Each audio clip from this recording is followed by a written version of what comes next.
আল্লাহ তাআলা আমাদেরকে কুষ্টিয়া জেলা উলামা পরিষদের তত্ত্বাবধানে কোরআন বোর্ডের আজকের এই প্রতিযোগিতা শেষ করে পুরস্কার বিতরণের আগে আমরা উলামায়ে কেরামের মুখ থেকে দিক নির্দেশনামূলক আলোচনা শুনেছি। আর আমাদের সামনে উপস্থিত আছেন আমাদের ছেলেদার অসংখ্য উলামায়ে কেরাম, আমরা তাদের কাছ থেকেও শুনব।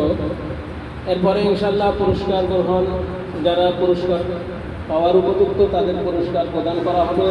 আমাদের উলামায়ে কেরামের হাত থেকে তাদের প্রদান করা হবে।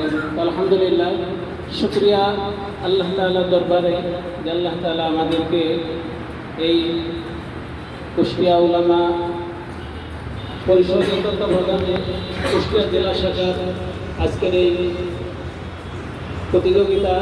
প্রতিযোগিতায় যারা মেহনত করেছেন কুষ্টিয়া শাখার সদর থানার প্রতিটা সদস্য আলহামদুলিল্লাহ আন্তরিকতার সাথে, ভালোবাসা এবং মহব্বতের সাথে মেহনত করেছেন।